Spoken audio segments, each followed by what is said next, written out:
The morning sun spilled across the chrome edges of Maplewood Diner, a place where the smell of butter and syrup usually promised warmth and comfort.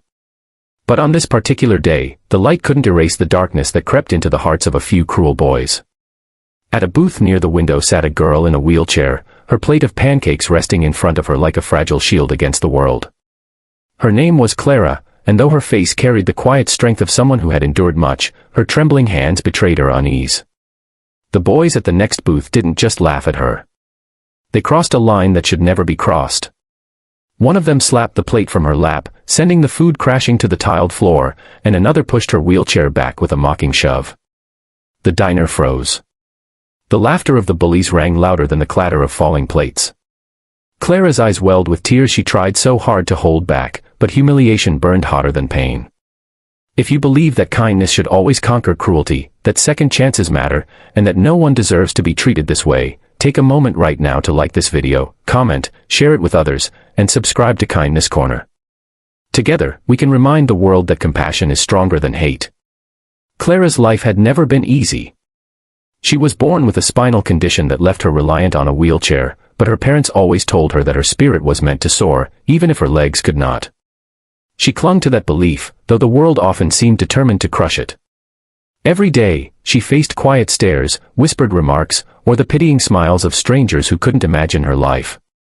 But what she faced that morning in the diner went far beyond pity. It was cruelty sharp enough to wound the soul. As the boys jeered, others in the diner lowered their heads. Some shook their heads in disapproval but did nothing. The waitress, her hands full of coffee cups, froze in the aisle, fear etched on her face. Clara bent down awkwardly, trying to gather her pancakes with trembling hands, desperate not to make more of a scene. That's when another hand reached down, not rough, not mocking, but gentle. An older man, gray at the temples, quietly picked up the plate and set it back in front of her. "Don't mind them," he whispered, but his eyes darted nervously toward the gang of teenagers. The man's kindness was a small candle flickering in a room full of shadows, but Clara still felt exposed, broken in ways no one could see. She sat quietly after that, her appetite gone, her throat tight with unspoken words. She wanted to ask why the world worked this way, why people thought it was acceptable to torment those who were different. Her heart thudded in her chest with each burst of laughter from the bullies, who now bragged loudly about their bravery, oblivious to the cruelty of their actions. Clara closed her eyes and prayed for the hour to pass quickly, for the nightmare to end. An hour later, something unexpected happened, something that shifted the entire energy of the diner. It began as a low rumble, almost like thunder. Heads turned toward the wide glass windows as the sound grew louder, more distinct. Dozens of motorcycles rolled into the parking lot, their chrome glinting under the daylight. The sight alone was enough to make conversations hush and forks freeze in midair. The unmistakable insignia of the Hells Angels was emblazoned on their leather jackets as they parked in a perfect line, engines growling like an approaching storm. The bullies, who just moments ago carried themselves with arrogance, suddenly grew restless. Their smirks faltered. Everyone knew the reputation of the Hells Angels, fierce, fearless, and unafraid to stand their ground.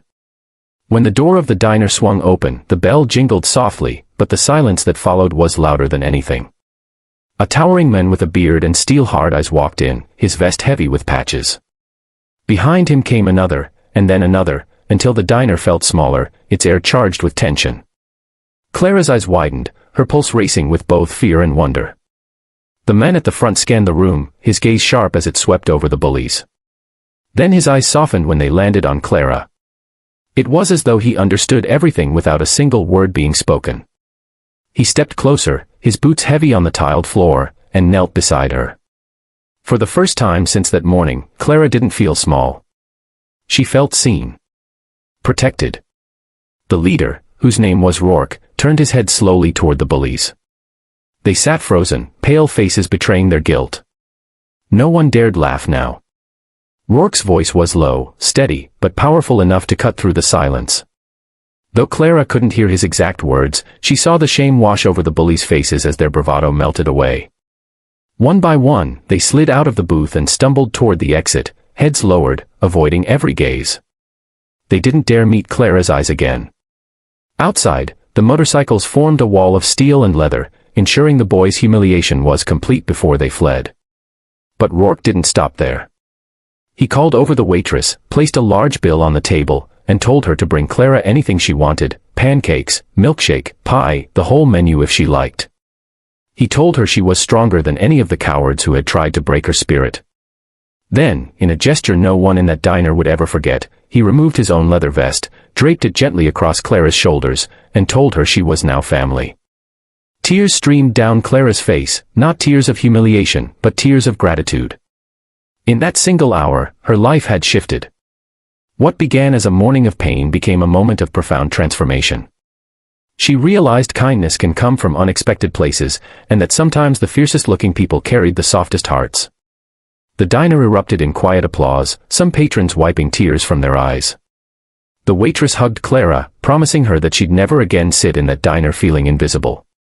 For the first time in a long time, Clara felt a surge of hope. She realized that though cruelty existed, so did courage, and sometimes strangers could step in to rewrite the ending of your story.